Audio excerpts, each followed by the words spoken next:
নমস্কার। আশা করি আপনারা সকলে ভালো আছেন। আজকে আমাদের আরও একটি ইন্টারেস্টিং বিষয়, খুব আকর্ষণীয়। সেটা হলো অমলেন্দু চক্রবর্তীর সাথে সুবোধ ঘোষের একটি সাক্ষাৎকার।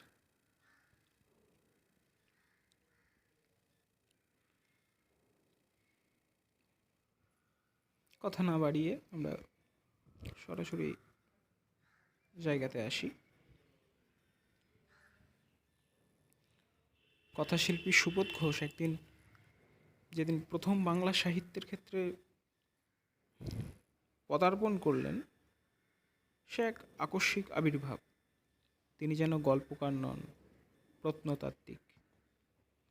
সমাজের অন্ধকার কোণ, জীবনের জীর্ণ ভগ্ন ফাটল ধরা মাটির তলা খুঁড়ে খুঁড়ে তিনি আবিষ্কার করছেন মানুষকে। মানুষ, কিন্তু জীবন্ত মানুষ নয়। কোথায় যেন মৃত্যু ঘটেছে তারা ফসিল, হোক ফসিল। বাংলা সাহিত্যের পাঠকরা তাকে জড়িয়ে ধরল তার সাহিত্যের তৃষ্ণার সাদর আলিঙ্গনে। রবীন্দ্রনাথের আবাদ করা ছোট গল্পের জমিতে এক অভিনব ফসল, ভবিষ্যতের অনেক ভরসা। ছোট গল্পের সেই বড় মূল্যবান বইটির পর থেকে তার অযান্ত্রিক কলম আজও থেমে নেই। আজকের এই চটুল চাকচিক্য ঘেঁষা সাহিত্য ব্যবসার দিনে তিনি তার স্বধর্মে অটুট থাকবেন। সাক্ষাৎকারের সূচনায় এটুকুই আমাদের একমাত্র প্রত্যাশা। সাক্ষাৎকারে তিনি কি বললেন শুনে নেওয়া যাক। অমলেন্দুবাবু প্রশ্ন করলেন, কোনো বিশেষ দেশ বা জাতির পরিপ্রেক্ষিতে নয়, সমগ্রভাবে সাহিত্য সম্বন্ধে আপনার কি অভিমত? আপনার সাহিত্য চিন্তার কিছু আভাস দিন। সুবোধবাবু উত্তরে বলছেন, প্রশ্নটা বেশ বড়, অনেক কথাই বলতে হয়। সংক্ষেপে বলতে হলে বলা যায়, পৃথিবীর সব দেশের সাহিত্য সংস্কৃতি সেই দেশের, সেই জাতির আশা আকাঙ্ক্ষার অভিব্যক্তি। সাহিত্যিক সমাজের মানুষ, তাই সমাজের ব্যথা বেদনার তরঙ্গে নিজেকে ভাসিয়ে দেবেন কথাশিল্পী। দেশের মানুষের জীবনের সুর বেঁধে তিনি সৃষ্টি করবেন তার সাহিত্য। যুগধর্মকে সযত্নে রক্ষা করে চলবেন। কোনো দেশের কোনো শিল্পী যেমন যুগাদর্শকে অস্বীকার করতে পারেন না, তেমনি সংকটের দিনে জাতীয় সমস্যাকে এড়িয়ে যাওয়া কোনো শিল্পীর পক্ষে সম্ভব নয়। উদাহরণ হিসাবে পৃথিবীর কয়েকটা দেশের দিকে তাকানো যেতে পারে, যেমন জাপান। আণবিক বোমায় বিধ্বস্ত জাপান আজ নতুন জীবনের সন্ধান করছে। তেমনি ইউরোপেও এই ছবি। বিগত যুদ্ধে নাৎসিদের ভারী বুটের তলায় যে ফরাসি দেশ নিজের অস্তিত্ব হারাতে বসেছিল, সেই দেশ আজ নবজাগৃতির গান রচনা করছে। অথবা সাম্রাজ্যবাদী গর্বিত ইংল্যান্ডের আজ ভগ্নদশা, অথচ ব্রিটিশ জাতি ঘুমিয়ে নেই, পুনর্গঠনে আত্মনিয়োজিত। যুগে যুগে এমনি করেই সমস্যার আসে জাতির জীবনে। আর তখন যদি সাহিত্যিকরা নিষ্ক্রিয় হয়ে থাকে, তখন অবশ্যই তারা জাতির প্রতি অন্যায় করবেন। এই বাংলাদেশে বসে আমরা হয়তো বুদ্ধি দিয়ে অথবা পাণ্ডিত্য দিয়ে লাঞ্ছিত জাপানের অবস্থা কল্পনা করতে পারি, অনুধাবন করতে পারি, কিন্তু সেক্ষেত্রে একজন জাপানি সাহিত্যিকের কাজ হবে অনুভূতি দিয়ে দেশ আর সমাজের চেতনাবোধকে উপলব্ধি করা।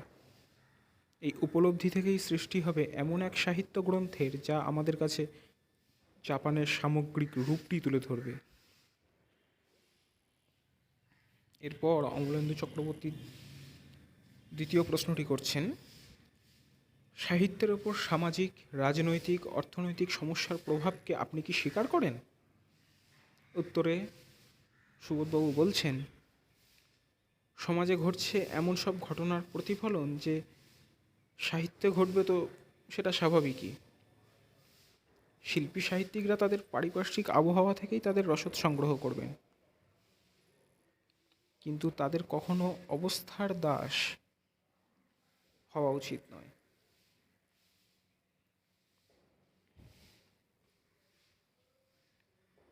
সীমিত গণ্ডির বাইরে ছুটে যাবেন তারা, চারিদিকের পরিমণ্ডলকে অতিক্রম করবেন।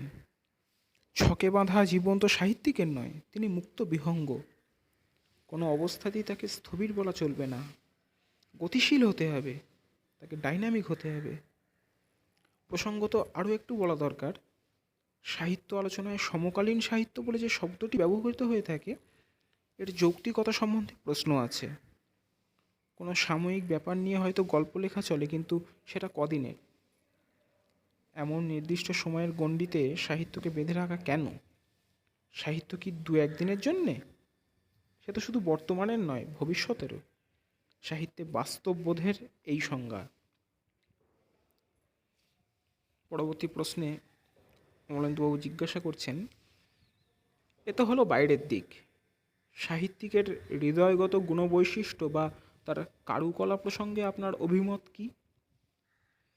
উত্তরে সুবোধবাবু বলছেন, সাহিত্যিক সমাজকে দূরে ঠেলে রাখতে পারেন না, কিন্তু এই সমাজকে নিয়েও তার মুশকিল তো কম নয়। দেশ আর সমাজের প্রকৃতি তো প্রতিদিন পাল্টে যাচ্ছে। এই নিত্য নতুনের সঙ্গে তাল রেখে চলা বড় শক্ত কাজ।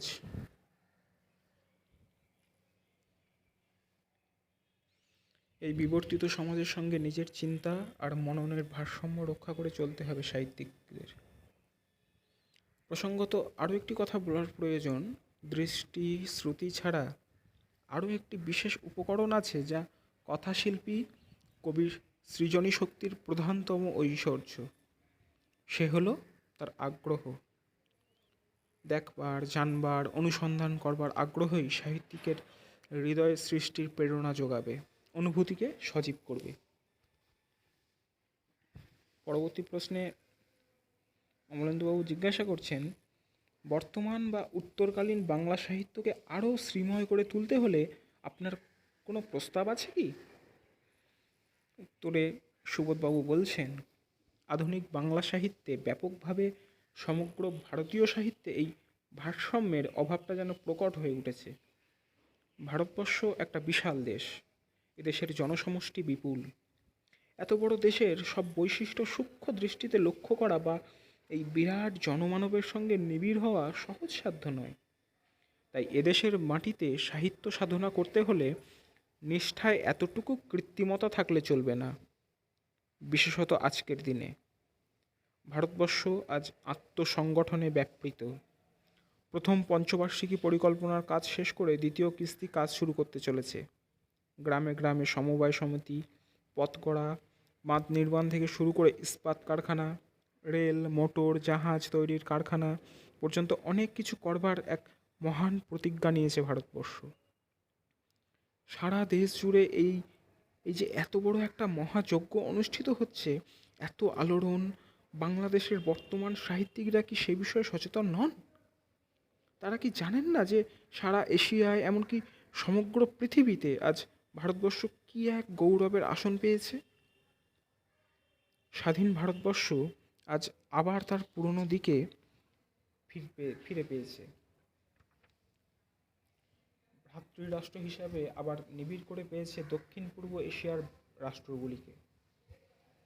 পুরনো দিনের মতো এদের সঙ্গে সাংস্কৃতিক যোগাযোগ স্থাপনের দিন এসেছে আবার। কিন্তু ভারতবর্ষের এই গৌরবময় অধ্যায়ের কোনো আভাসই যেন বাংলা সাহিত্যে নেই। শিল্পোন্নয়নের দিকে দেশ যত এগোবে, সাহিত্যিকের কর্তব্যও তো ততই বেড়ে যাবে। আজকের সাহিত্যে এই উত্থানের ঘোষণা কোথায়? অন্বেষণ আর গবেষণার দিন আজ। আজকের সাহিত্য বা ভবিষ্যতের সাহিত্যের নতুন ভারতবর্ষ মুখর হয়ে উঠুক। অবশ্য আজকের দিনে সক্ষম শক্তিমান কথাশিল্পী যে নেই তা নয়, বরং বলা যায় অনেকেই আছেন, কিন্তু এ বিষয়ে সাহিত্য তবু নীরব। কিন্তু সংশোধনের দিন এসেছে। এতদিন ধরে এদেশের কথাশিল্পীরা যা করেননি বা যে ভুল করেছেন, আজ তা শুধরে নিয়ে নতুন পথে অগ্রসর হন। এতে লজ্জার কিছু নেই। এক্ষেত্রে সোভিয়েত রাশিয়ার প্রশংসা না করার উপায় নেই। বিগত দিনে তারা যা করেছেন, আজ তার সমালোচনা করে যখন নিজেদের ভ্রান্তি স্বীকার করছেন, তখনই প্রমাণ করছেন যে তারা কত বলিষ্ঠ জাতি। রুশ জাতির এই সুদৃঢ় আত্মপ্রত্যয়ই তাদের আরও উন্নত জীবনের সন্ধান দেবে। সাম্প্রতিক বাংলা সাহিত্যকে আপনি কোন সংকটকালের সাহিত্য বলে মনে করেন? উত্তরে বলছেন, সাহিত্যের সংকটের চেয়ে দেশের আর সমাজের সংকটই তো প্রকট। আর সেজন্যই তো সাহিত্যিকদের কর্তব্য রয়েছে অনেক। অপ্রিয় হলেও কথাটা আক্ষেপের সঙ্গেই স্বীকার করতে হয় যে দেশের বিপুল জনতার সঙ্গে সাহিত্যিকরা এখনও হৃদয়গত আত্মীয়তা গড়ে তুলতে পারেননি। এই দ্রুত পরিবর্তনের মধ্যে আজকের সমাজকে চিনে নিতে হলে যে ভারসাম্য থাকা প্রয়োজন, তা অনেক কথাশিল্পীর মধ্যেই অনুপস্থিত। যদি তারা আজও বিরাট জনসাধারণের সঙ্গে একাত্ম হতে না পারেন, অর্থাৎ সাহিত্যের সঙ্গে গণসংযোগ যদি না থাকে, তবে এই মধ্যবিত্ত বুদ্ধিজীবীদের হাত থেকে সাহিত্য সংস্কৃতির তুলাদণ্ড অচিরেই খসে পড়বে। বিরাট জনতা জাগছে। হরিজন বা অনুন্নত সম্প্রদায় ধীরে ধীরে সমাজের প্রতি ক্ষেত্রে নিজেদের অধিকার অর্জন করে চলেছে। একদিন তারাই ছবি আঁকবে, গান গাইবে, কবিতা লিখবে, ঔপন্যাসিক হবে। সেদিন আর দুরাগত নয়। তৃতীয় পঞ্চবার্ষিকী পরিকল্পনা সমাপ্তি ঘটলেই এর সূচনা লক্ষ্য করা যাবে। সেই স্বর্ণময় ভবিষ্যতের জন্যই অপেক্ষা করছে বাংলা সাহিত্য। সাহিত্যের এ যুগটা একটা প্রতীক্ষার যুগ। অমলেন্দুবাবু পরের প্রশ্নটি করছেন, বর্তমান সাহিত্যের সমস্যা আর তার সমাধান সম্বন্ধে আপনার বক্তব্য? উত্তরে সুবোধবাবু বলছেন, সমস্যার কথা তো অনেক বলা হলো, সমাধানের দায়িত্ব লেখকদের। শিল্পোন্নয়নের দিকে সামাজিক, অর্থনৈতিক, রাজনৈতিক সংক্রমণের যুগে সমাজের ছবি প্রতিদিন নতুন নতুন রূপে রূপায়িত হচ্ছে। আজ যা সত্য তা কাল মিথ্যা, আজকের প্রতীতি কাল ভেঙে যাচ্ছে। এর মধ্যে দেশ আর জাতির আত্মিক সত্যকে চিনে নেওয়া, বুঝে নেওয়া বড় কঠিন কাজ। শুধু যে আয়াসসাধ্য তা নয়, সম্ভবও নয়। এজন্যই তো আজকের দিনে ক্লাসিক সাহিত্যে হয় না, হতে পারে না। চারদিকের এই লোহা ইস্পাতের ঝংকারের মধ্যে সাহিত্য তো সেজন্য নীরব থাকতে পারে না। এই যজ্ঞ অনুষ্ঠানে অগ্নিহেত্রী কবি কথাশিল্পীরা অনুভূতি আর আবেগ সিঞ্চিত হৃদয় দিয়ে সব দেখতে হবে, লিখতে হবে, মানুষকে দেখাতে হবে, প্রচার করতে হবে। বাংলা সাহিত্যের বর্তমান অনুসৃত পথ স্থির লক্ষ্যে পৌঁছে দিতে পারবে বলে মনে হয় না। ঠিক পথে মন্থর গতিতে হাঁটলেও লক্ষ্যে পৌঁছানো যায়, কিন্তু ভ্রান্ত পথে দৌড়ালে দেহেরই ক্লান্তি আসবে, উদ্দেশ্য ব্যর্থ হতে বাধ্য। সুপরিকল্পিত একটা সাহিত্য আন্দোলন গড়ে তোলা প্রয়োজন। অমলেন্দুবাবু বলছেন, জিজ্ঞাসা করছেন, বাংলাদেশের পাঠক রুচি প্রসঙ্গে আপনার কী অভিমত? উত্তরে সুবোধবাবু বলছেন, বাংলাদেশের পাঠকদের উপর অবশ্যই শ্রদ্ধা রাখা যায়। অবশ্য সাহিত্যের বাজারে এমন দেখা যায় যে সৎ সাহিত্যের পত্র বা পত্রিকার সে চটকদারি পত্রিকারই চাহিদা বেশি। বইয়ের দোকানেও সাহিত্য গ্রন্থের চেয়ে অন্য এক জাতীয় বই বেশি মানুষ চায়, কিন্তু এগুলো তো সাহিত্য পত্রিকা বা সাহিত্য গ্রন্থ নয়। এগুলো যারা পড়েন তারা সাহিত্যের পাঠকও নন। এদের জন্যে সৎ পাঠকদের অপবাদ দিলে অন্যায় করা হবে। সাহিত্যিকরা যদি সৎ ও মহৎ সাহিত্য সৃষ্টি করতে পারেন, তবে বাংলাদেশে তার অনাদর হবে না। প্রশ্নে অমরেন্দ্রবাবু জিজ্ঞাসা করছেন, আধুনিক বাংলা কবিতা প্রসঙ্গে আপনার ধারণা কী? উত্তরে সুবোধবাবু বলছেন, ছন্দ, শব্দচয়ন বা কাব্য রচনার অন্যান্য আঙ্গিকের দিক থেকে হয়তো বাংলা কবিতা অনগ্রসরমান, বেশ কয়েকজন শক্তিমান কবিও হয়তো রয়েছেন আমাদের দেশে। তবু সাম্প্রতিককালের কবিতা প্রসঙ্গে একটি অভিযোগ। একথা সত্য যে টি.এস. এলিয়ট অধুনা ইংরেজি কাব্যের একজন প্রতিভাধর কবি, কিন্তু তাঁর কবিকৃতির পেছনে রয়েছে সমগ্র ইংরেজ জাতির সুদীর্ঘ দিনের ইতিহাস। শেক্সপিয়ার, মিল্টন থেকে ইয়েটসের যুগ পর্যন্ত প্রবাহিত এক মহান ঐতিহ্য। তাই এলিয়টের কবিতা ইংল্যান্ডের ব্যতিক্রম নয়, যুগানুগ। কিন্তু বাংলা কাব্যের এমনই এক মহৎ ঐতিহ্য থাকা সত্ত্বেও দ্য ওয়েস্টল্যান্ডই যদি আমাদের কবিদের অনুসরণীয় হয়ে ওঠে, তবে তাদের কবিতা সাধারণ মানুষের কাছে ভিনদেশি বলেই মনে হবে। সেটাই তো স্বাভাবিক। পরবর্তী প্রশ্নে অমলেন্দুবাবু জিজ্ঞাসা করছেন, বাংলাদেশের চলচ্চিত্র শিল্প ধীরে ধীরে সাহিত্য স্বীকৃত গল্প উপন্যাসের দিকে বড় বেশি ঝুঁকে পড়ছে। সাহিত্যের পক্ষে এটা শুভ না অশুভ? উত্তরে সুবোধবাবু বলছেন, গত 10 বছরে মাত্র গোটা তিনেক ছবি দেখেছি। গত 10 বছরে মাত্র গোটা তিনেক ছবি দেখেছি। ভাববার বিষয় সত্যি। সেও সবগুলোই যে বাংলা তা নয়। সুতরাং এ প্রশ্ন থাক। অমলেন্দুবাবু প্রশ্ন করছেন, বাংলাদেশের সম্পাদক প্রকাশকদের সম্বন্ধে আপনার অভিমত? উত্তরে সুবোধবাবু বলছেন, এর উত্তর দেওয়াটা কি খুব সমীচীন হবে? তবে একথা স্বীকার করতে কুণ্ঠা নেই যে বর্তমান সাহিত্য আন্দোলনে কোনো প্রকাশক বা সম্পাদক যে মুখ্য ভূমিকা নিয়েছেন একথা বলা যায় না। পরবর্তী প্রশ্নে অমলেন্দুবাবু বলছেন, স্বরচিত গল্প বা উপন্যাস সম্বন্ধে আপনার নিজস্ব বক্তব্য কী? উত্তরে সুবোধবাবু বলছেন, আত্মসমালোচনায় যথার্থ সময় তো এখনও আসেনি। উপন্যাস আমি খুব কম লিখেছি, গল্প লিখেছি কিছু, সংখ্যায় তা কম। কয়েকটি গল্প ছাড়া আমার অধিকাংশ গল্পই